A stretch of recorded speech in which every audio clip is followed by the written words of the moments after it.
Notre audition, qui est la dernière de l'après-midi, puisque nous venons successivement d'auditionner l'ANA et la Caisse des dépôts et consignations. Et donc, cette dernière audition qui concerne donc l'ADEME. Donc, Monsieur le Président, Monsieur le Directeur, merci de vous être prêté à cette convocation, enfin en tout cas demande de participation à cette audition. Donc, Monsieur le Président, vous exercez depuis décembre 2022 la présidence de l'Agence de l'environnement et de la maîtrise de l'énergie, l'ADEME, qui est, je le rappelle, un établissement public industriel et commercial, participant à la construction des politiques nationales, locales et locales de transition écologique. Mais vous êtes également maire de Charleville-Mézières et président d'Ardennes Métropole depuis 2014. Et vous étiez jusqu'à votre nomination à l'ADEME vice-président de la région Grand Est. Votre audition doit nous permettre, d'une part, de mieux comprendre les missions, les objectifs et le bilan de l'ADEME en tant qu'acteur de la politique de rénovation énergétique des bâtiments. L'ADEME, qui est l'agence de la transition écologique, est-elle, selon vous, suffisamment associée aux politiques de rénovation énergétique ? Le partage des responsabilités avec l'ANA vous semble-t-il suffisamment clair ou, selon vous, doit-il encore évoluer? D'autre part, cette audition doit nous permettre d'examiner les préconisations effectuées par votre agence dans différents rapports au titre de sa mission d'animation de la recherche dans le domaine de la transition écologique. Votre agence a ainsi publié en janvier 2021 un rapport sur la rénovation performante. Dans cette publication étaient détaillés les inconvénients d'une rénovation partielle pour la performance énergétique des bâtiments, mais aussi pour le confort de l'habitant. 2 ans après, le gouvernement a-t-il, selon vous, pris en compte les conclusions de cette étude?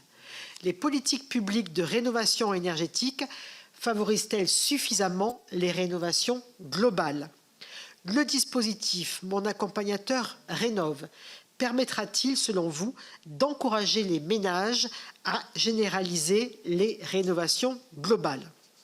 À cet égard, certains ont plaidé devant nous pour un guichet unique, d'autres pour préserver au contraire la diversité des accueils, mais unifier le back-office en ayant un dossier et une offre unique pour les ménages. Avez-vous une opinion à ce sujet? Par ailleurs, avec votre regard d'élu local, comment percevez-vous ce dispositif d'accompagnement et l'association des collectivités à la rénovation énergétique? Avec votre expérience de maire, de président de communauté d'agglomération et d'élu régional, quel est selon vous le meilleur niveau d'intervention? Plus récemment, en 2022, l'ADEME avait publié un rapport sur le financement de la rénovation énergétique performante des logements. Vous y faites de très nombreuses propositions pour les logements individuels, mais aussi pour les copropriétés, afin de répondre aux déficits de financement actuels. Pourriez-vous nous indiquer les propositions qui vous semblent les plus urgentes pour améliorer le financement des travaux de rénovation? Avant de vous laisser la parole pour répondre à ces premières questions et pour un propos introductif d'une vingtaine de minutes, il me revient de vous indiquer que cette audition est diffusée en direct et en différé sur le site internet du Sénat et qu'un compte-rendu sera publié. Je dois également vous rappeler qu'un faux témoignage devant notre commission d'enquête serait passible des peines prévues aux articles 434-13, 434-14 et 434-15 du Code pénal, qui peuvent aller de 3 ans à 5 ans d'emprisonnement et de 45 000 € à 100 000 € d'amende. Je vous invite donc, Monsieur le Président, Monsieur le Directeur, à prêter serment de dire toute la vérité, rien que la vérité, à lever la main droite et à dire « je le jure ». Je vous en remercie. Donc nous vous laissons la parole et ensuite, tant notre rapporteur que nos collègues qui assistent également à l'audition pourront vous poser un certain nombre de questions complémentaires. Merci beaucoup. Alors, Madame la Présidente, Monsieur le rapporteur, Mesdames et Messieurs, membres de la commission d'enquête, d'abord, je voulais vous remercier de cette invitation que vous nous faites de venir évoquer un sujet qui est un sujet absolument fondamental pour la réussite des grands objectifs que s'est donné notre pays, à savoir celui notamment de la neutralité carbone à l'horizon 2050. C'est vraiment sur cette base-là que l'ADEME travaille. Vous le savez, l'ADEME on aura l'occasion d'y revenir, un certain nombre de politiques d'accompagnement, de soutien à destination aujourd'hui des entreprises et des collectivités, et puis un rôle d'information à l'égard du grand public. Mais là aussi, depuis maintenant de très nombreuses années, un exercice de prospective consistant à essayer d'offrir au débat public, mais singulièrement aux assemblées, aux parlementaires de notre pays, des trajectoires permettant d'atteindre les grands objectifs que nous donnons. Et là, celui de la neutralité carbone à l'horizon 2050 et vous savez, conditionne le respect de notre engagement, de notre signature, la signature de notre pays à l'accord de Paris, et donc est un engagement extrêmement important. Nous avons évalué plusieurs scénarios où les services et les ingénieurs de l'ADEME ont fait varier la sobriété énergétique et puis les solutions concrètes permettant d'atteindre cette neutralité carbone. Et dans tous les cas, eh bien, ce que nous constatons, c'est le rôle central de la rénovation énergétique à opérer sur les bâtiments de notre pays, alors à la fois le logement, mais aussi tout le bâtiment d'activité tertiaire.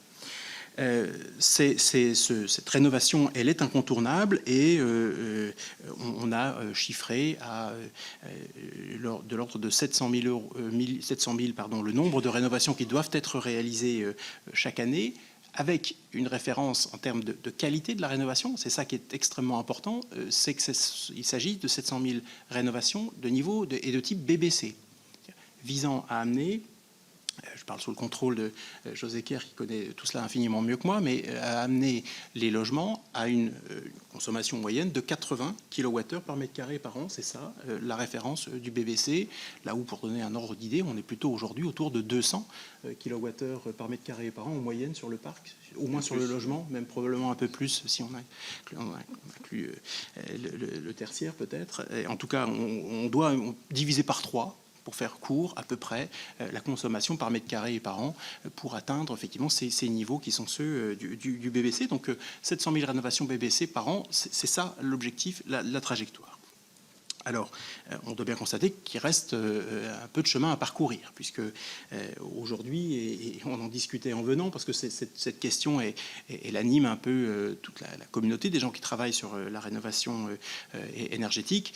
On pense qu'on se situe entre 40 et 60 000 rénovations BBC par an. L'imprécision n'est pas liée au fait, au flou sur le concept, c'est juste qu'il y a des rénovations dont on sait qu'elles correspondent à ce niveau-là, et puis d'autres qui sont faites et qui forcément ne vont pas chercher le label BBC, alors qu'on pense qu'elles le feraient, elles pourraient le mériter en partie. Donc voilà, entre 40 et 60 000 par an, vis-à-vis de 700 000 rénovations annuelles. Donc on a une rénovation énergétique qui est un sujet central et sur lequel nous avons encore de grands progrès à faire pour nous mettre vraiment pleinement sur la trajectoire. Alors le second message lequel je voudrais insister en préambule, je n'en ai que 5, hein, donc je vous rassure, le propos liminaire ne seront pas trop longs, mais c'est qu'on a vraiment le besoin d'aligner l'ensemble des instruments de la politique publique visant à la rénovation énergétique, de l'aligner sur justement cette question de la performance BBC. C'est vraiment ça qui, pour les équipes de l'ADEME, apparaît central, c'est qu'on se donne ce cap-là.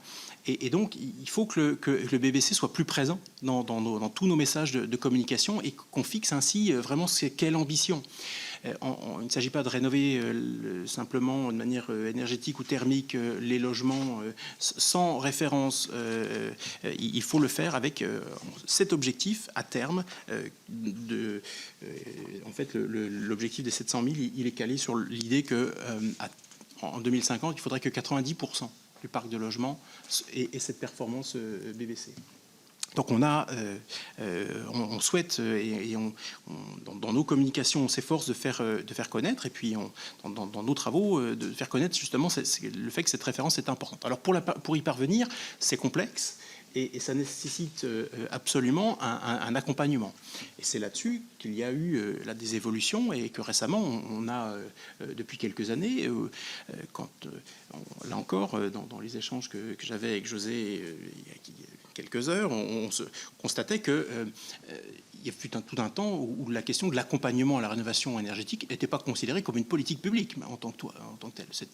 Certains le faisaient, il y a eu quelques précurseurs dans les collectivités, dans certains services de l'État, mais l'idée de dire il faut un service public de l'accompagnement à la rénovation énergétique, c'est une vraie innovation qui date de quelques années, quoi. C'est 2018, ça ? C'est même un peu... La première apparition du terme, je crois, c'est 2015. 2015, alors, pardon. Mais après, donc concrétisation, plusieurs années. Et donc on a aujourd'hui un dispositif d'accompagnement. Alors, on peut toujours effectivement, et tout est toujours perfectible, mais ça constituait, enfin, la mise en place de services publics d'accompagnement à la rénovation énergétique et constitue un vrai plus, une vraie avancée.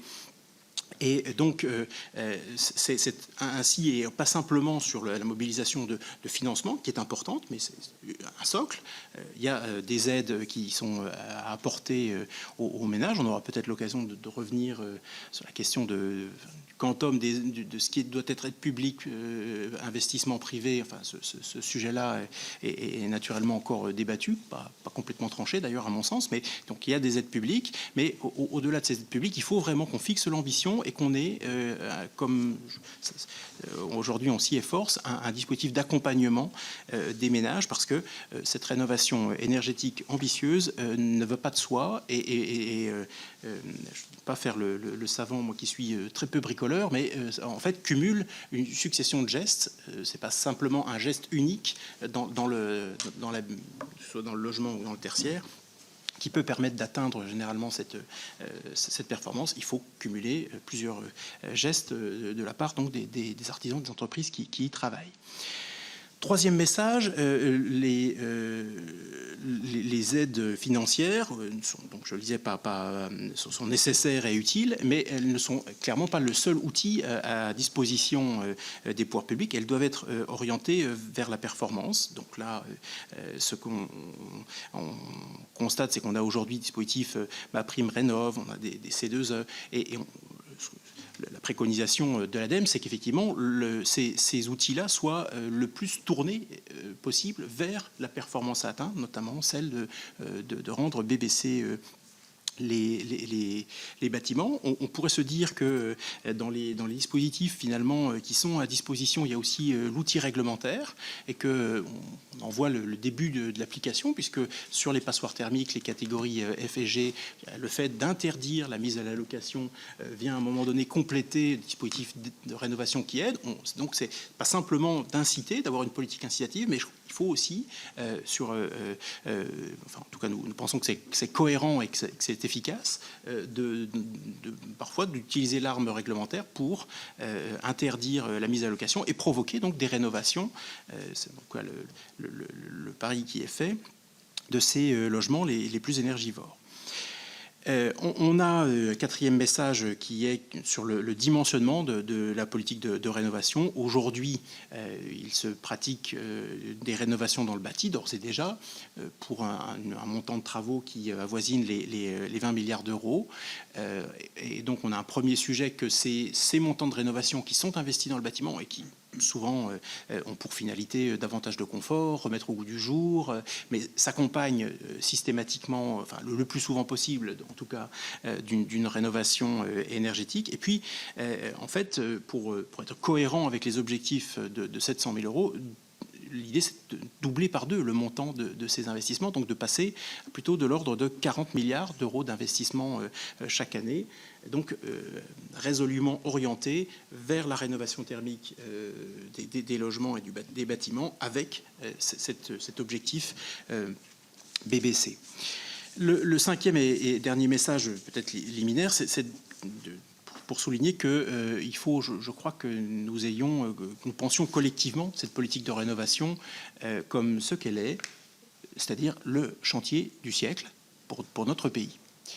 C'est vraiment, quand on regarde l'ampleur de ce qu'il y a à réaliser, je crois, une expression qui n'est pas galvaudée et qui a des conséquences économiques extrêmement fortes. En amont, on a la formation entreprises, de l'apparition probablement même aussi, nous pensons, de nouveaux métiers, et finalement d'ensembliers, de gens capables dans le logement, à la fois de réaliser ou de faire réaliser les travaux avec le niveau de performance attendu, de, pourquoi pas, dans certains cas, être capable, par le tiers financement, de financer ces travaux et de s'engager ensuite sur l'atteinte de la performance en matière énergétique. Donc on a vraiment défend cette idée de besoin d'un ensemblier, et ça correspond quand même, surtout pour le logement des particuliers, sur des missions qui n'existent pas encore ou très peu aujourd'hui, et qu'il va falloir absolument développer.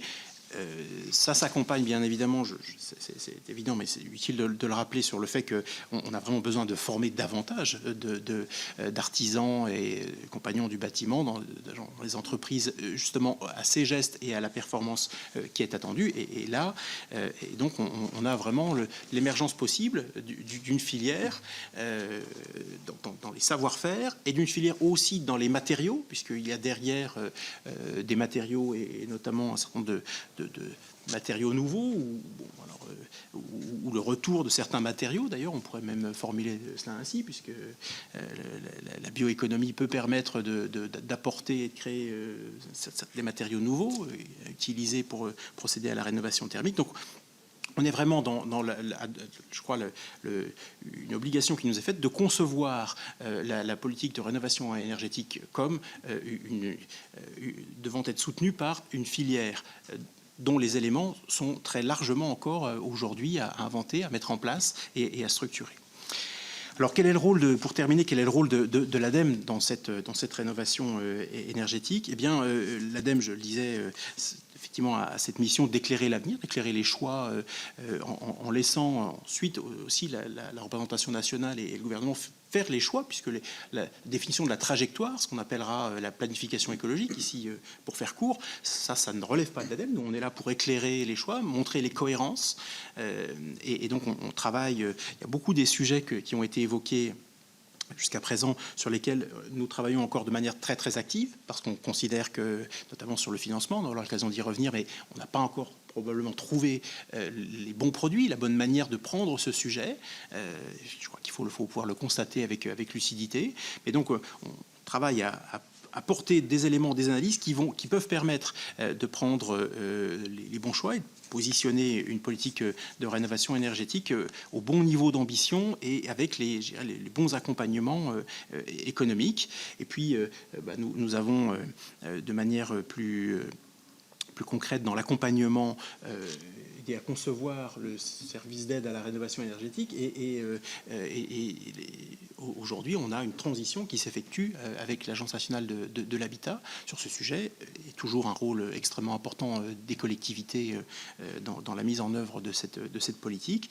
Et s'agissant, je voudrais surtout pas qu'on les oublie, parce que mais du dispositif que nous on appelle éco-énergie tertiaire, mais qui découle des décrets tertiaires, c'est donc sur tout le bâtiment tertiaire. Eh bien, l'ADEME tient la comptabilité des déclarations, donc c'est ce qu'on appelle le dispositif Opéra, et donc a aussi, au niveau de chacun de ces territoires, où elle est engagée aux côtés des collectivités, eh bien, le rôle d'apporter de l'ingénierie, de l'expertise auprès des collectivités pour les aider à concevoir justement des politiques, cette fois-ci locales, tendance plutôt, pardon de l'expression, mais bottom-up, qui correspondent aux grands objectifs de notre pays. Voilà finalement un peu à la fois le paysage général et comment l'ADEME se situe dans ce cadre-là. Alors, vous m'avez posé un certain nombre de questions. Je peux me permettre d'y revenir plus précisément. J'en ai noté quelques-unes, et si j'en ai oublié, je vous remercie d'avance de me les rappeler. Est-ce que nous considérons que l'agence est suffisamment associée ? Je crois pouvoir dire qu'on est au cœur des réflexions sur ce sujet, que je l'indiquais tout de suite sur le service d'aide à la rénovation énergétique.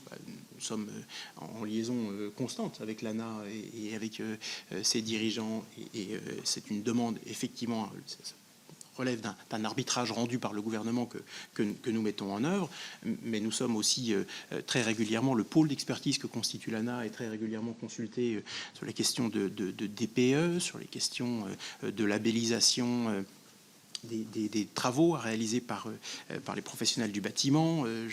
Je sais aussi que les travaux que nous réalisons sur le financement sont lus et attendus avec intérêt par l'administration centrale. Enfin, je crois vraiment pouvoir dire, oui, que sur cette question, l'ADEME est aujourd'hui consultée et dispose d'une expertise que les pouvoirs publics utilisent, et ils auraient tort de s'en priver. On est un opérateur de l'État, on est là pour ça, et on travaille effectivement pour permettre le succès de la transition écologique.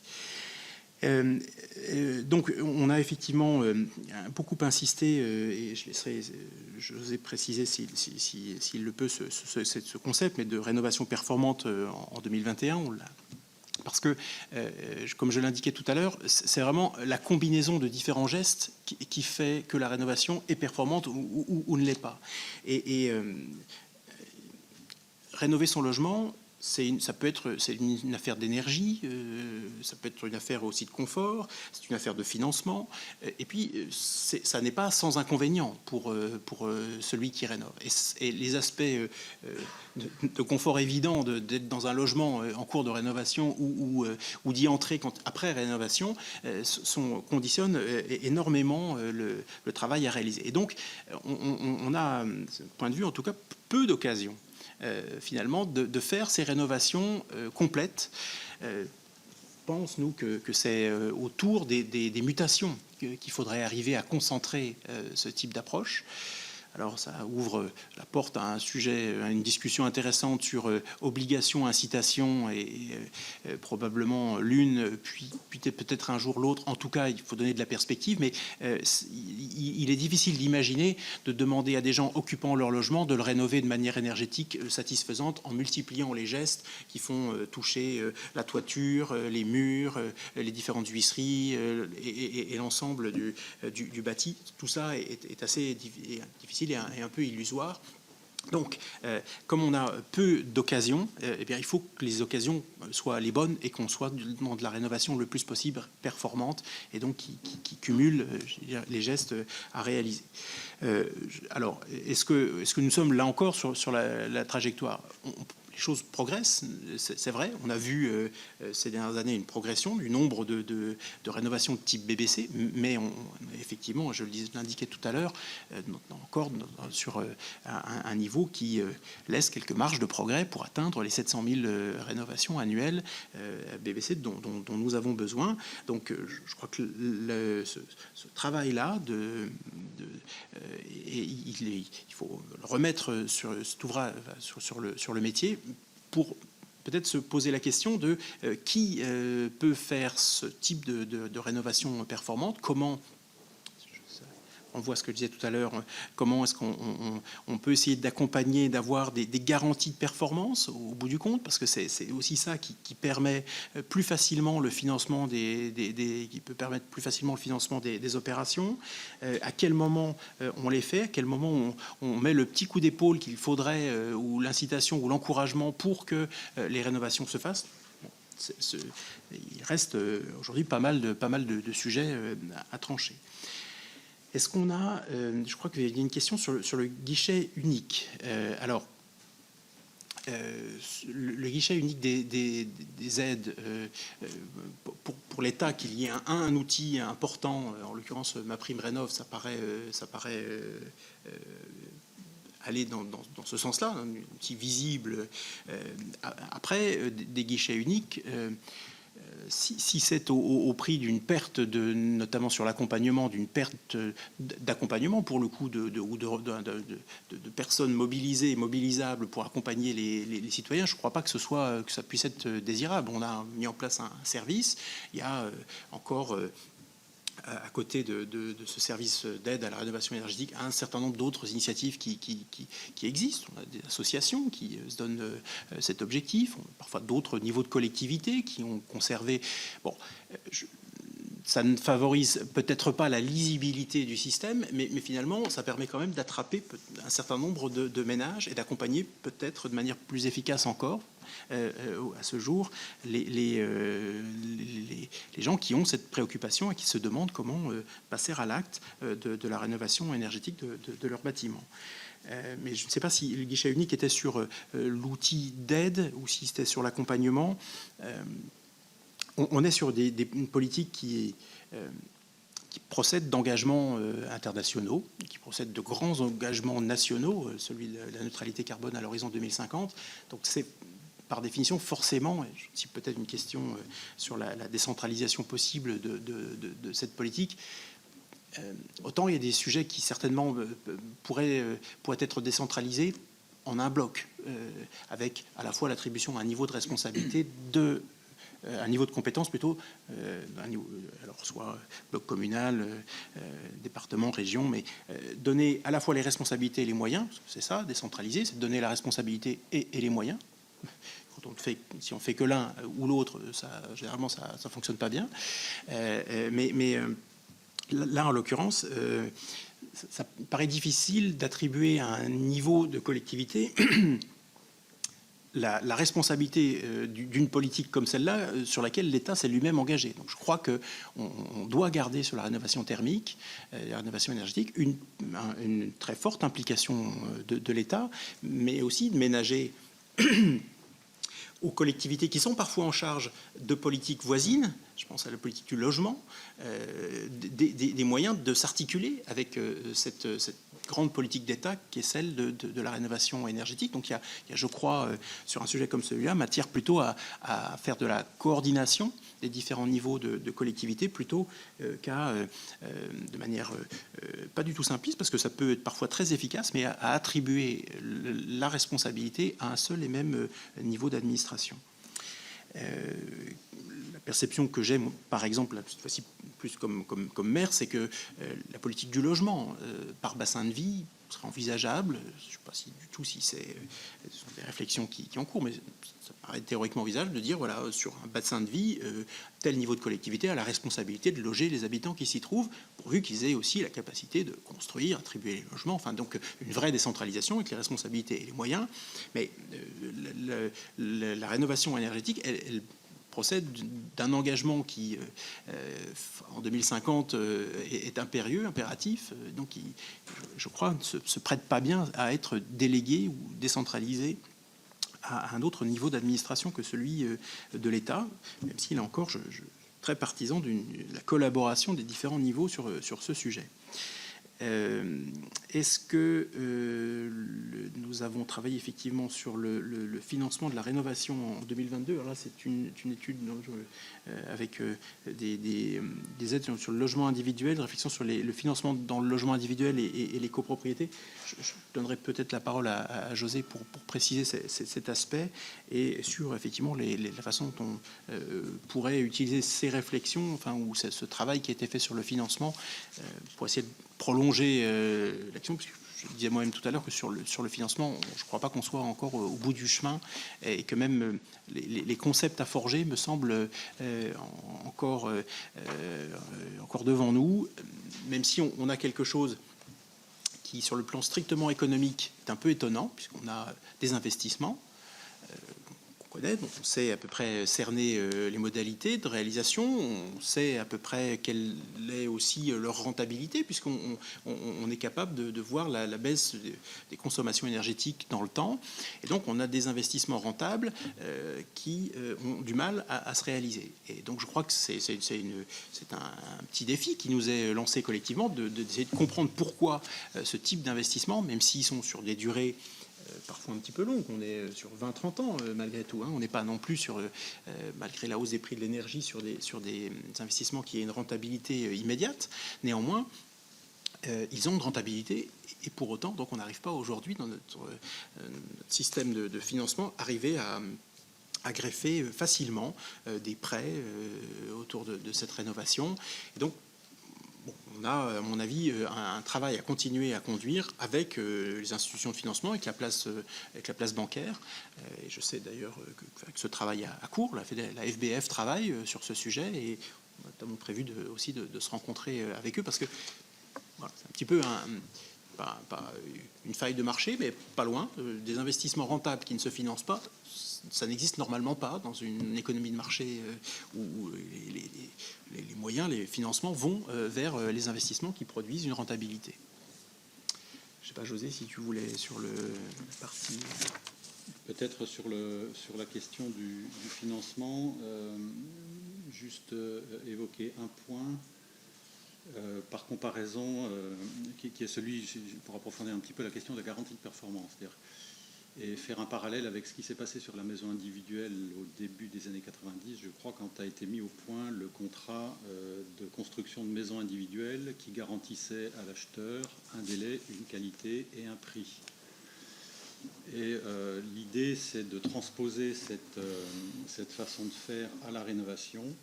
Alors, c'est plus compliqué puisqu'il y a déjà un bâtiment existant et il faut garantir des choses en plus. Et il faudrait être capable en plus de garantir un résultat énergétique qui permette de maîtriser la consommation. Et dire que, alors effectivement, on s'est évoqué dans nos différentes études. Pardon. Excusez-moi. Est-ce qu'il faut que je reprenne ou vous avez à peu près entendu le début? Et donc, dans le cadre de France 2030, donc l'ADEME en tant qu'opérateur de France 2030 va lancer prochainement un appel à projet pour aller chercher justement des solutions de ce type-là, c'est-à-dire auprès de groupements dans lesquels on trouvera des concepteurs, des réalisateurs de travaux, donc des entreprises, des financeurs, des assureurs, donc investisseurs, banquiers, etc. Donc c'est très ouvert pour que cette initiative permette de constituer donc des groupements qui fassent finalement ensembliers, opérateurs ensembliers c'est le terme, et qui soient capables de garantir finalement un prix, une qualité, un délai, un résultat énergétique, de garantir aussi le risque de défaillance financière du maître d'ouvrage. Bref, un paquet complet pour aller chercher des situations où on fait des rénovations globales avec garantie de résultat et donc un financement crédible sur la durée de l'investissement. Voilà, donc ça va être lancé prochainement. Donc on espère pouvoir trouver un certain nombre de groupements issus de cet appel à projet qui nous permettra justement d'expérimenter, tester, voir un petit peu ce qui est faisable, ce qui bloque, quels sont les points sur lesquels il faut insister. Et on va accompagner ça d'une étude visant à dimensionner, à concevoir et dimensionner un fonds de garantie pour accompagner ces opérateurs ensembliers en cas de défaillance, encore une fois, de leur part, pour avoir un système complet pour aller chercher ce type de contrat. Voilà, donc après, évidemment, il faudra un petit peu de temps pour que ces expérimentations se montent, se développent, puisqu'on veut qu'elles se fassent sur des opérations réelles, bien entendu, et donc pouvoir aller après aux résultats et en tirer les enseignements pour pouvoir développer des solutions, des dispositifs, généraliser, éventuellement actionner la réglementation, etc., etc. Ce sont des montages ou des choses qui existent dans d'autres pays aujourd'hui? Pas à ma connaissance. Non. Je ne suis pas sûr qu'on ait fait un benchmark monde entier, mais a priori, pas à notre connaissance. D'accord. Monsieur le rapporteur. Oui, merci Madame la Présidente, Monsieur le Président, Monsieur le Directeur. Peut-être pour rebondir juste sur ce que vous venez de dire, sur la question de la société de tiers investissement, qu'on retrouve dans le rapport de l'ADEME de 2022, la différence avec ce que propose France Stratégie, parce que c'est vrai que France Stratégie nous a présenté un système qui s'apparente en fin de compte, à la fois avec un assemblier et puis de la même manière un fonds de garantie et pour le coup un remboursement sur les éventuelles les économies d'énergie qui pourraient se faire. Est-ce que c'est la même chose ou du coup c'est une autre Non, je pense que c'est la même chose. Alors peut-être, donc là, on pourra regarder plus précisément et vous répondre par écrit si vous voulez vraiment des nuances et des précisions. Peut-être que dans les modalités de mise en œuvre, il y a des différences, je ne sais pas, mais c'est bien le concept. En fait, il faut attirer des investissements privés. Évidemment, pour les attirer, il faut qu'ils aient des garanties. Et donc, c'est finalement des garanties à tous les étages. Encore une fois, le prix, la qualité, le délai, etc. Et donc, il faut arriver à mettre en place ces garanties et à les assurer. Mais on pourra revenir plus précisément sur le, oui, voir le si c'est détail de l'analyse. dans le même principe ou en tout cas. Non, sinon dans les autres questions, on a auditionné Madame Vargon les semaines précédentes. Et c'est vrai qu'elle nous faisait part des difficultés qu'il pouvait y avoir de coordination, en fait, de lien entre l'ANA et l'ADEME, et notamment dans le domaine de la rénovation énergétique. Et donc, je voulais savoir du coup, déjà, si vous aviez le même ressentiment, en tout cas, de problématiques ou de liens entre ces deux structures. On a auditionné l'ANA juste avant.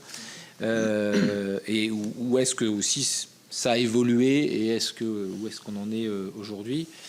Et puis, pareil, Madame Vargon a évoqué la décision de confier le pilotage de France Rénov à l'ANA pour justement limiter l'éclatement de la politique de rénovation énergétique. De la même manière, qu'est-ce que vous en pensez et du coup la place de l'ADEME sur ce sujet. Également, on a auditionné dans les semaines dernières l'Observatoire national de la rénovation énergétique. C'est vrai que c'est un outil, en tout cas, qui était voulu pour le fait, en tout cas, d'avoir une visibilité et d'avoir des chiffres, et voir cette évolution. Je sais que vous participez à la gouvernance et savoir un petit peu, 4 ans après sa création, ce que vous en retirez, en tout cas, sur cet outil. Voilà, est-ce que ça a permis vraiment d'avoir des éléments suffisamment fiables? Donc on a eu aussi également une présentation de leurs différents chiffres. C'est qu'on voit qu'on a évidemment pas beaucoup de recul puisque 2019, mais voilà, voir votre retour par rapport à ça. Vous avez beaucoup du coup parlé justement de rénovation globale et donc plutôt d'aller sur le BBC. C'est vrai que c'est une des questions dont on se pose et de savoir toujours, on veut tous aller vers une rénovation qui soit la plus complète possible. Comment vous voyez du coup les choses? Parce que c'est vrai que on a eu plusieurs retours entre certains qui nous disent c'est la rénovation globale ou rien, quoi. Il faut vraiment aller vers ce choix-là. Et puis d'autres qui disent il faut quand même garder la rénovation par geste parce que c'est une porte d'entrée, parce que ça permet de pouvoir ensuite multiplier justement les gestes et notamment quand il y a un accompagnement efficace, peut-être de le faire en plusieurs temps. Enfin bon, en tout cas il y a ces réflexions-là et c'est vrai qu'ils peuvent être dans les deux cas. C'est vrai que la rénovation par geste peut faire aussi que on fait qu'un geste et puis qu'en fait on est très peu intervenu et qu'on a un résultat qui est pas satisfaisant. Donc avoir votre avis aussi là-dessus. Et puis pour terminer peut-être sur la question des filières, vous en avez un petit peu parlé. Donc à la fois la filière du bâtiment dont on sait qu'il faut et que si on monte vraiment en capacité de rénovation, on va avoir besoin évidemment de formation, de compétences. Donc ça c'est une première problématique. Et puis ensuite sur les filières en termes de matériaux, vous en avez parlé aussi par exemple sur la question du biosourcé. Voilà, savoir si l'ADEME avait des réflexions, en fait avait des travaux sur ce sujet-là. En tout cas une visibilité sur ce qui peut se passer sur les territoires, parce que c'est vrai que ça peut avoir un intérêt en termes de production de matériaux au niveau local, et en lien aussi toute la problématique de normes qui peut avoir sur cet aspect-là et sur ces nouveaux matériaux qui ne sont pas aussi nouveaux que ça, mais en tout cas sur le fait qu'ils puissent rentrer dans une démarche classique de rénovation thermique avec un avis technique, avec des assurances, etc. Et souvent, on peut buter par rapport à ça. Donc, voir si, du coup, l'ADEME avait aussi une réflexion sur ce sujet-là. Merci. Alors, effectivement, sur l'articulation ADEME-ANA, on a en fait deux agences qui, historiquement, étaient sur des politiques publiques certes voisines, mais à l'époque assez différentes. L'ANA, historiquement, son rôle avait été centré sur l'amélioration finalement de la lutte contre l'insalubrité dans le logement, l'amélioration qualitative du logement. Et l'ADEME a effectivement, elle, 31 ans d'existence maintenant, mais était plutôt sur les politiques environnementales. Et donc, ça n'est que depuis quelques années, finalement, à l'échelle de la période récente qu'on se trouve à intervenir et à avoir eu le besoin de s'articuler plus précisément sur une problématique qui est devenue commune. Et puis, il y a eu effectivement la décision de faire porter France Rénov par l'ANA. Donc effectivement, ça nécessitait effectivement de pouvoir bien articuler les deux. Ce que je veux dire, c'est que c'est pas illogique que deux agences qui sont au départ dans des politiques différentes aient le besoin à un moment ou à un autre d'articuler leur coopération. Là, la décision de donner France Rénov à l'ANA et de demander à l'ADEME, qui avait commencé à travailler sur le service d'aide à la rénovation énergétique, de le transférer à l'ANA, me semble des décisions cohérentes et qui visent justement à éviter qu'on ne fasse les uns une partie de la politique et les autres l'autre morceau. Donc on a, je crois, on met en œuvre cette décision qui vise à clarifier le champ d'intervention des uns et des autres. Et alors je sais qu'on a parfois, c'était pas votre propos, monsieur le rapporteur, mais ça nous est arrivé d'entendre effectivement travailler sur des sujets voisins, donc on va vous fusionner. Alors, si on poursuit la logique, on travaille ensemble avec l'ANA sur la rénovation énergétique, donc on fusionne avec l'ANA. On travaille ensemble avec le CEREMA sur l'ingénierie des collectivités, donc on fusionne avec le CEREMA. On travaille sur la question des sols, la réhabilitation des sols et leur valorisation, donc il faut fusionner aussi avec le BRGM. Au bout d'un moment, on va quand même de commencer par faire quelque chose qui sera, je crois, très lisible. On est sur des politiques qui peuvent continuer à être un peu différentes. L'ANA continue à avoir aussi une action sur le logement et en revanche, il me semble qu'on a un partage des rôles là qui est aujourd'hui qui a été mis en place avec cette agence sur la rénovation énergétique qu'il nous faut mettre en œuvre et continuer à finalement à opérer. Ce partage, il est, me semble-t-il, clair, pertinent. Maintenant, à chacun de trouver ses marques. On continuera, nous, à accompagner les collectivités dans une réflexion plus globale sur mais l'ANA, dans l'accompagnement des ménages, a vraiment aujourd'hui un métier et qu'elle est le seul à réaliser. Et la seule à réaliser, et ça n'est pas notre rôle à nous. Je crois que la doctrine qui prévalait à l'agence, à l'ADEME, c'était de dire l'ANA est sur l'accompagnement des ménages et à l'ADEME, on est sur le bâtiment, nous, et sur le fait que, de manière finalement à plus long terme, les bâtiments évoluent et soient pris dans des politiques cohérentes permettant d'atteindre notamment la neutralité carbone. José, je crois que tu voulais intervenir sur ce point-là. Oui, enfin, voilà, cette question ANA-ADEME, alors j'allais dire c'est un classique de la bibliographie quasiment. Non, plus sérieusement, le sujet, c'est comment, dans les politiques publiques de rénovation des bâtiments, on rapproche la branche énergie-climat et la branche habitat-logement. Et ça concerne tout le monde. Ça concerne d'abord les ministères. Il y a une question de géographie ministérielle, donc on a une législature dans laquelle les deux branches étaient rapprochées. Ça concerne les administrations, ça concerne les agences d'État, ça concerne les collectivités aussi. C'est classique dans les collectivités. Vous avez la branche énergie, climat, environnement, et puis la branche logement. Bref, donc ça concerne vraiment tout le monde. Et donc, évidemment, il faut travailler ensemble. Il y a des questions d'arbitrage entre est-ce qu'on fait plus d'énergie climat, plus d'habitat logement, etc. C'est des curseurs à positionner, mais évidemment, tout le monde doit faire cette jonction. Peut-être dire également que quand la décision a été prise, l'ADEME était tout à fait consentante, c'est-à-dire qu'on partageait l'analyse du besoin de simplification, de clarification. C'est quand même une politique extrêmement complexe avec beaucoup d'intervenants et donc le besoin d'une plus grande lisibilité. Et dans la répartition, finalement, une manière, effectivement, comme vient de le dire Boris Ravignon, de simplifier la vision d'ensemble. L'ANA a en charge le parcours des ménages dans la rénovation et l'ADEME plutôt en charge le parcours du bâtiment, c'est-à-dire que notre vision c'est 2050, comment on fait pour que ces bâtiments arrivent au niveau BBC, et l'ANA est entièrement consacré au parcours de l'habitant, au parcours du ménage, qui est un sujet très compliqué, qui doit être un point d'entrée majeur. Vous avez évoqué tout à l'heure la question du guichet unique.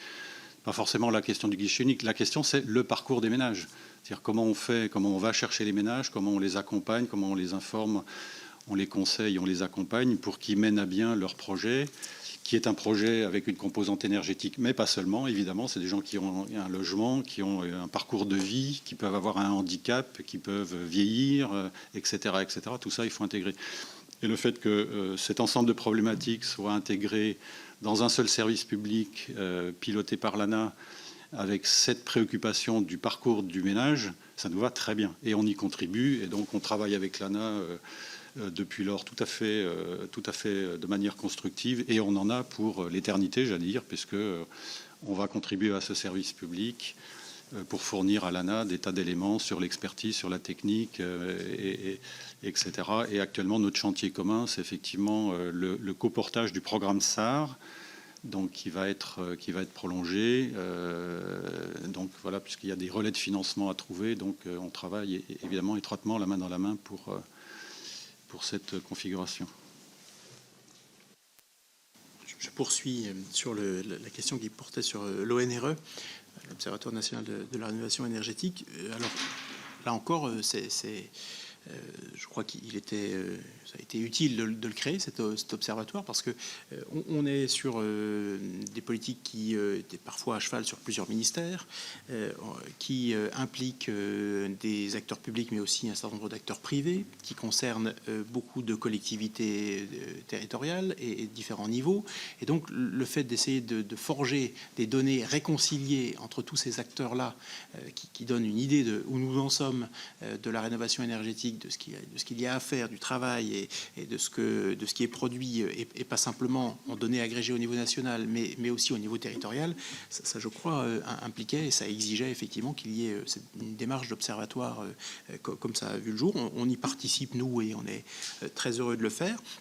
C'est un peu le même modèle finalement que ce que nous faisons avec l'Observatoire national de la précarité énergétique, qui existe aussi sur cette problématique naturellement avec un angle un peu différent, mais où avec l'ensemble des organismes publics, privés d'importance et les collectivités, on essaie effectivement donc de donner des statistiques qui permettent ensuite de concevoir les politiques publiques. Donc on est très, très positif, nous, sur le fonctionnement de cette ONRE, et on y participe avec la meilleure bonne volonté en apportant les éléments dont on dispose. Sur la rénovation globale, vous avez raison, tout à l'heure, je suis peut-être allé un peu vite, parce qu'effectivement, on conçoit bien que faire tout le temps et tout de suite la réno globale peut être compliqué. Alors, dans les réflexions, là encore, je pense sous le contrôle du directeur des villes et territoires durables, mais on n'exclut pas qu'il puisse y avoir plusieurs gestes ou plusieurs étapes. Mais quand même, on se dit qu'il ne faut pas qu'il y en ait trop et que, en l'occurrence, c'est 2 ou 3 étapes maximum. Bon, eh bien, et donc l'idée, c'est quand même que on arrive quand même assez rapidement à pouvoir les combiner, sans quoi on va dépenser pas mal d'argent pour un résultat qui risque d'être assez déceptif pour le ménage. José. Peut-être pour compléter, pardon. Alors d'abord, se dire que la rénovation énergétique, ça n'est pas simple. Alors il y a un certain écart entre la vision qu'en a la plupart du public, c'est-à-dire bon, c'est des maisons, c'est des appartements dans lesquels on vit, c'est du concret, les relations avec des entreprises, c'est fréquent, donc voilà. En réalité, une rénovation performante, c'est quand même assez compliqué. Il y a de la physique dans le sujet. La physique d'une enveloppe, c'est une science assez compliquée. Il y a des choses qu'on a trouvées il n'y a pas très longtemps. Il y a encore des programmes de recherche. Il y a des matériaux qu'on ne maîtrise pas très bien. Je pense qu'il y a assez peu d'entreprises qui maîtrisent cette question de la migration de la vapeur d'eau dans une paroi. Il faut des bureaux d'études. Bon, bref, donc, je veux dire, ça n'est pas si simple que ça en a l'air. Donc, c'est encore un endroit qui mérite des investigations. L'ADEME en fait, on en a fait récemment. Et donc, ça a permis de mettre en évidence de manière concrète cette question d'enchaînement des gestes qui ne sont pas efficaces. Alors, ça peut s'illustrer, alors ce serait plus facile avec des schémas, mais très, très concrètement, par exemple, si vous commencez par changer les fenêtres, avec des fenêtres qui traditionnellement sont positionnées à l'intérieur du mur Bon, vous changez la fenêtre, vous la mettez au même endroit, et puis après, vous voulez faire l'isolation par l'extérieur. L'isolation, elle va être à l'extérieur du mur. La fenêtre est à l'intérieur. Entre les deux, qu'est-ce que vous faites? Si vous isolez, vous encombrez la fenêtre. Si vous isolez pas, ça fait un pont thermique.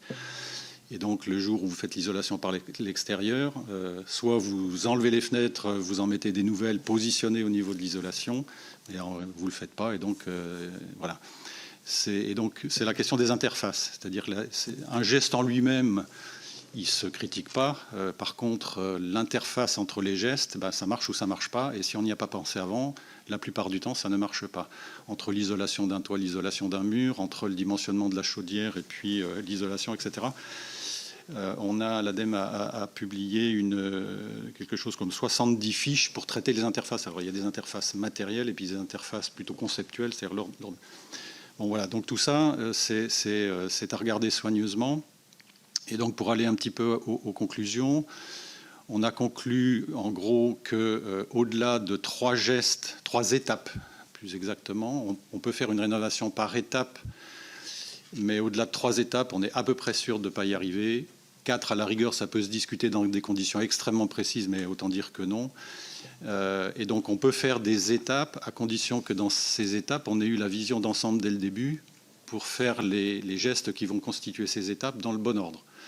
Un truc qui ne marche pas, par exemple, si vous faites une isolation performante de votre enveloppe et puis que vous dites que la ventilation, vous la faites à l'étape suivante, ça veut dire que pendant toute cette étape-là, vous aurez un appartement ou une maison qui ne sera pas ventilée, et donc humidité, pathologie, aussi bien pour les habitants que pour le logement. Voilà.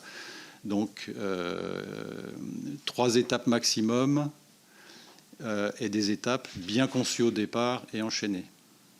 Voilà. C'est les conclusions. Alors effectivement, c'est assez récent. Encore une fois, ces connaissances-là, elles ne sont pas si anciennes. Donc ça, c'est la vision technique. Et donc après, comment on transforme cette vision technique en politique opérationnelle, comment on le finance, comment on l'accompagne, comment on met en face des compétences du côté des professionnels pour... Il y a du chemin à faire, évidemment. Je me permets de rebondir sur cette question-là, parce que c'est vrai que tout à l'heure, avec l'ANA, je trouve qu'on avait, pour le coup, pas tout à fait le même discours, qui était un discours quand même plus modéré, en se disant que une rénovation sur un seul geste, ça pouvait quand même être, c'était mieux que rien, et moins avec justement cette vision globale et de se dire il faut qu'on ait cet accompagnement global, et puis après, oui, il peut y avoir 1, 2, 3 étapes. 3 étapes, ça me paraît déjà même compliqué, mais bon. Mais je trouvais que, du coup, voilà, il y avait peut-être une orientation un peu différente, et du coup savoir si là actuellement avec les politiques qui sont mises en place, que ce soit avec MaPrimeRénov', que ce soit avec l'accompagnateur Rénov', est-ce que du coup vous pensez que le dispositif il est bien calibré, il va dans ce sens-là, dans votre sens de dire on a cet accompagnateur qui est vraiment là pour le coup pour accompagner sur la globalité, et puis ensuite de permettre à ce que tout ce que vous avez dit ne se passe pas, ou en tout cas se passe bien, et qu'on ait ces différentes étapes qui se déroulent correctement. Alors, comme je disais, la technique suffit pas pour avoir un dispositif de politique publique qui fonctionne. Je crois que ce qu'on peut dire, c'est que, encore une fois, cette prise de conscience, elle est récente. Notre sentiment, c'est qu'elle est de plus en plus présente dans l'esprit des acteurs. Donc, il n'y a pas de doute là-dessus que depuis quelques années, ces dernières années, donc cette question de rénovation globale, rénovation performante, c'est devenu un vrai sujet. Ça ne l'était pas avant. Et donc la question, c'est comment on passe progressivement. Ça sera forcément progressif. On peut pas. On voit bien quand il y a des modifications des politiques des aides, à quel point ça peut bouleverser la filière, etc. Donc ça ne peut se faire que progressivement.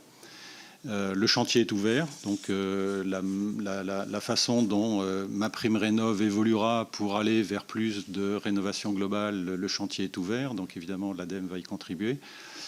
Voilà, donc je pense que la prise de conscience est là, et les choses vont évoluer.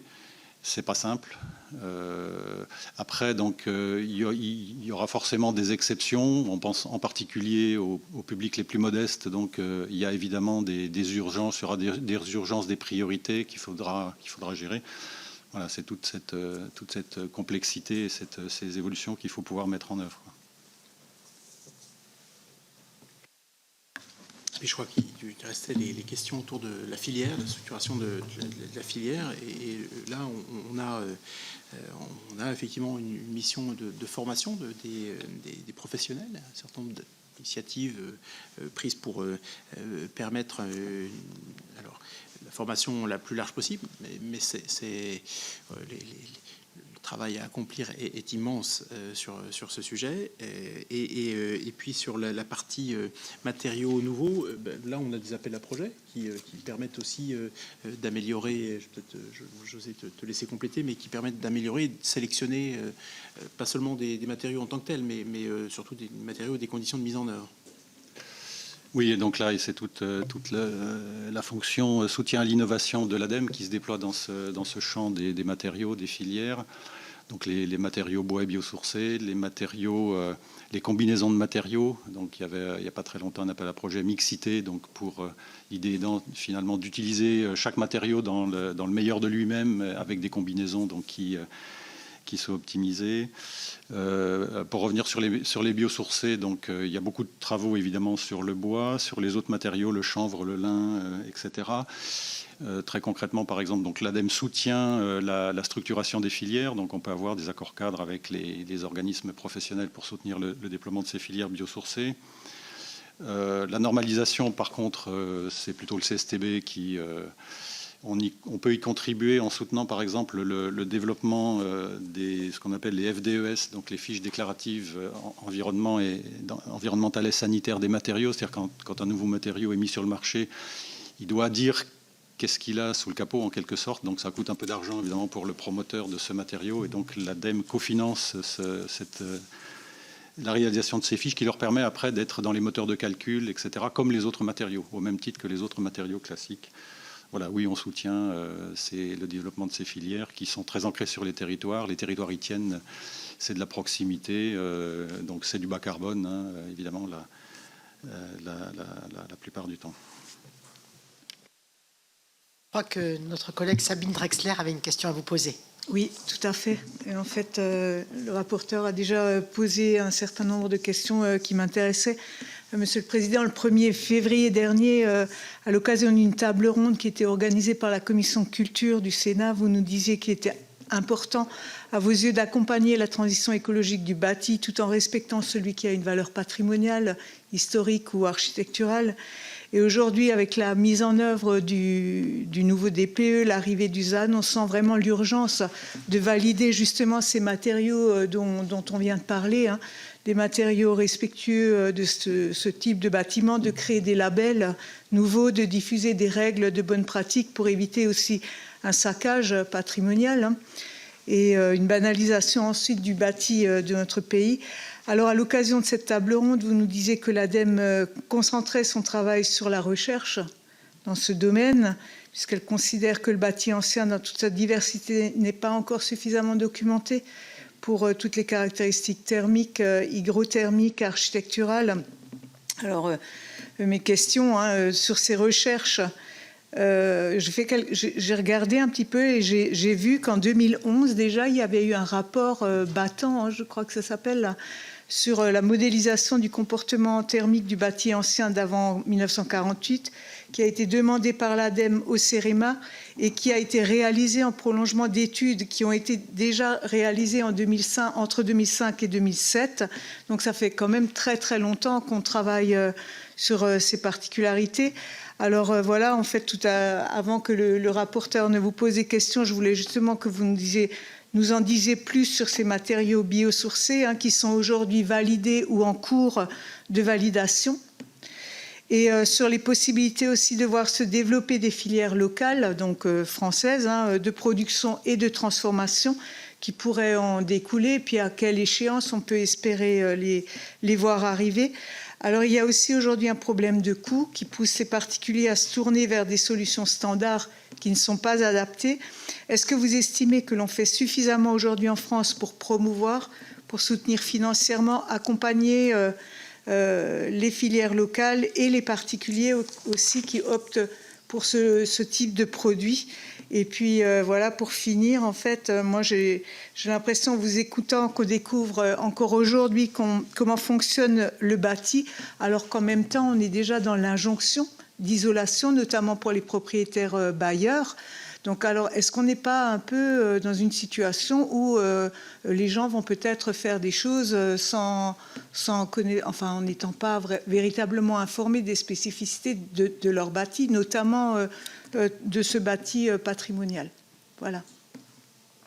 Alors, je vous confirme effectivement cette audition où j'avais entendu votre rapport sur la question m'avait amené à retravailler ensuite avec les équipes, parce que ça m'avait beaucoup inquiété de m'apercevoir que sur un tiers à peu près, puisque le bâti d'avant 48 c'est à peu près ça, c'est autour de 30% du bâti de notre pays, on avait de telles inquiétudes. Et qu'on était finalement presque dans une situation où on risquait d'en venir à opposer la logique de rénovation énergétique avec tout ce qu'elle implique, y compris d'ailleurs aussi d'amélioration des conditions de vie monétaire, sociale des gens qui y vivent, parce que derrière la hausse des prix de l'énergie risquait de frapper un certain nombre des habitants, et donc on opposait la logique rénovation et la logique conservation du patrimoine. Donc j'avais fait passer le message qu'il y avait des inquiétudes sur le fait qu'on puisse avoir que le DPE s'applique bien au bâti d'avant 48 et qu'il ne néglige pas les spécificités de ce bâti.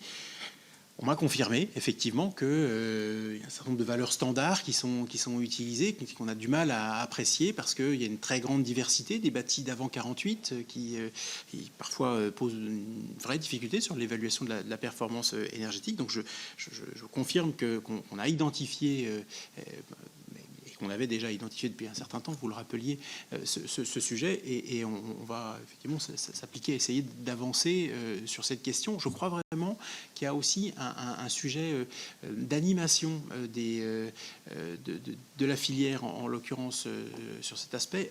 C'est pas à proprement parler le métier premier de l'ADEME, mais on doit pouvoir trouver sur ce sujet des alliés pour travailler localement, plus localement, sur l'animation des filières et donner effectivement l'envie à un certain nombre de collectivités, d'organismes, notamment aux chambres des métiers ou aux fédérations professionnelles du bâtiment, FFB, CAPEB, de s'engager justement dans une démarche de formation de leur personnel et de leurs entrepreneurs sur cette question de rénovation dans le rénovation énergétique performante dans le bâti ancien.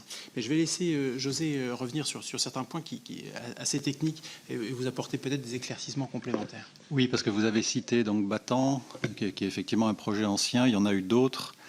Et donc le problème de maîtrise, là, on est, comme je disais tout à l'heure, la physique de l'enveloppe, la physique de ces enveloppes-là.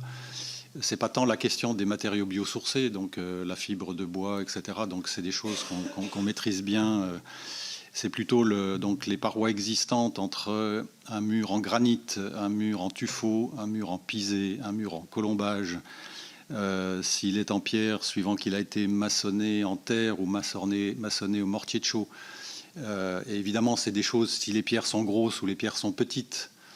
Et donc, c'est une infinie variété. Donc, la modélisation, ça n'a rien à voir avec un béton qui est parfaitement normé à la sortie de la centrale à béton. Et donc là, il y a une variété qui fait qu'effectivement, il faut passer du temps pour aller chercher ces matériaux, les tester, etc. et finir par pouvoir les modéliser et les mettre dans un moteur de calcul. Et ça a été un problème pour le DPE. Et donc, on arrive maintenant, à force de tous ces travaux-là, à travailler sur... et donc, l'ADEME anime, donc avec le CSTB, un travail collectif qui doit aboutir à la création d'un moteur de calcul thermique unique, que ce soit pour le neuf ou l'ancien, en se disant que la physique de l'ancien, c'est aussi la physique du neuf. Les matériaux sont différents, mais les règles physiques sont les mêmes. Donc normalement, on devrait pouvoir avoir un moteur de calcul pour tout le monde, avec des valeurs différentes, évidemment, suivant les matériaux. Donc c'est un peu le rêve de l'unification. Donc on y arrive à force d'efforts. Mais tenant compte des spécificités des matériaux. Bien entendu, pour pouvoir, et donc s'agissant du DPE ou de l'audit, pouvoir avoir une unité finalement du moteur de calcul qui représente l'intégration des lois de la physique pour pouvoir produire un résultat, que ce soit pour le neuf ou pour l'ancien. Voilà. Donc il y a encore quelques années là pour arriver à l'unicité de ce moteur de calcul. Cela dit, le problème reste compliqué et fera nécessairement l'objet de compromis. C'est-à-dire que, par exemple, prenons une maison paysanne classique avec des murs de 50 ou 60 cm d'épaisseur en pierre, qui a du cachet. Donc l'idéal d'un point de vue physique, c'est l'isolation par l'extérieur. Parce que là, au moins, il n'y a rien qui sort. Alors, à condition là, que les matériaux d'isolation respirent. Donc c'est là que les biosourcés sont extrêmement utiles parce que les biosourcés y respirent. Donc on peut faire une isolation par l'extérieur d'une maison en pierre avec des matériaux biosourcés, bien choisis, bien mis en œuvre, etc. Bon. Sauf que on change complètement le cachet. Donc on dit bah non, on ne peut pas faire ça, c'est évident. Donc on va isoler par l'intérieur. Sauf que si on isole par l'intérieur, vous avez des murs de refend entre la cuisine et la chambre, ils font aussi 60 cm d'épaisseur. Vous n'allez pas isoler partout à l'intérieur de la maison, y compris ça. Donc ça veut dire que bah, là, vous avez un pont thermique qui fait 60 cm d'épaisseur et vous y pourrez rien. Voilà. Donc on fera des compromis. Donc la poutre de 30 cm de côté qui supporte le plancher de l'étage, elle rentre dans le mur. Vous ne pouvez pas isoler la poutre sur toute sa longueur dans la cuisine. Et ben là, vous aurez un pont thermique de 30 par 30 qui va, voilà, si ce n'est pas isolé par l'extérieur. Donc on sera obligé de finalement choisir, sauf à se dire à un moment donné, bah là il fait vraiment trop chaud l'été, c'est pas trop le froid, enfin sauf certaines, mais quand ça deviendra invivable en l'été, on se dit bah, est-ce que finalement il ne faut pas sacrifier au moins dans certains cas l'aspect extérieur pour dire bon on va essayer de faire quelque chose de sympa, mais on va être obligé d'isoler par l'extérieur parce que on a un vrai... Donc c'est des sujets qui sont pas très simples. Il y aura pas de solution miracle. En tout cas. Je dirais les techniciens, les scientifiques ont fait quand même pas mal de progrès pour mieux appréhender ces questions de l'isolation, de la rénovation du bâti ancien. Sauf erreur de ma part, José, mais on va aussi, en poussant les DPE, en les rendant justement, en les ancrant encore davantage, parce qu'il y aura pas de valeur par défaut, mais du coup une appréciation vraiment des performances de chaque type de matériau. On va pouvoir peut-être aussi rendre un peu justice à certains modes constructifs d'avant 48 pour montrer qu'ils ont soit en été une vraie protection thermique en permettant de la fraîcheur comme voilà, peu de bâtiments modernes le font, et à l'inverse une inertie thermique qui profite aussi à l'hiver. Et donc c'est ça qui se joue là, c'est de reconnaître aussi et d'apprécier précisément le travail qui resterait à faire pour atteindre les meilleurs objectifs, parce que on a le droit de penser qu'un bel immeuble haussmannien, vu la qualité des matériaux qui ont été mis en œuvre, il a quand même certaines qualités thermiques que beaucoup de bâtiments plus récents n'ont pas et n'auront jamais, ou pas encore avant rénovation en tout cas. Monsieur le rapporteur, est-ce que vous avez encore une question ou deux? Non, une petite précision par rapport justement à ce qui vient d'être dit, notamment sur le confort thermique d'été, parce que c'est vrai que c'est un sujet pour le coup qu'on aborde pas souvent, et pourtant si on regarde les projections, on sait que des épisodes à 50 degrés en ville, ça va arriver, quoi. Enfin, c'est déjà arrivé, et puis ça va se reproduire, et donc du coup cette question-là elle devient hyper importante. En fait, justement, dans le DPE, je ne sais pas s'il y a vraiment un détail en tout cas sur la question justement des performances thermiques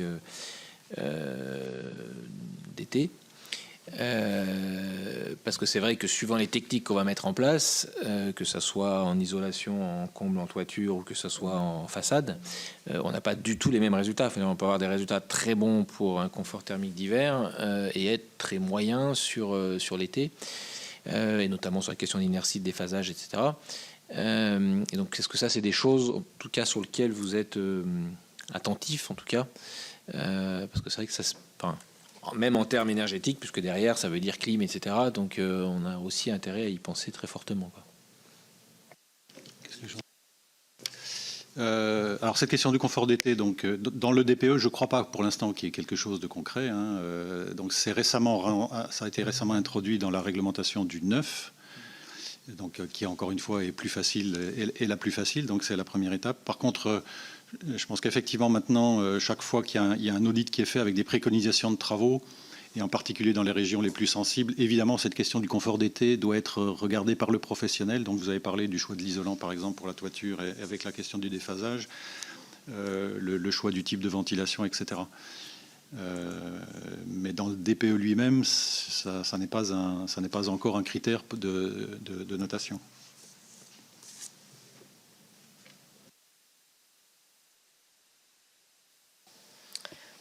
Écoutez, je pense qu'on a fait le tour. En tout cas, je vous remercie très sincèrement pour cette audition qui a été très intéressante. Si vous avez des éléments complémentaires, n'hésitez pas à nous les faire passer sur le questionnaire ou d'autres données que nous aurions pu ne pas évoquer aujourd'hui. Et je vous souhaite une bonne fin de journée. Je vous remercie d'être venu à cette audition. Merci Madame la Présidente, merci Monsieur le rapporteur et Madame Drexler. Merci beaucoup. Et on vous fait donc passer... on peut d'ici la fin de la semaine peut-être Qu'est-ce qui vous convient? Ce sera très bien, très bien. Merci beaucoup. Bonne soirée.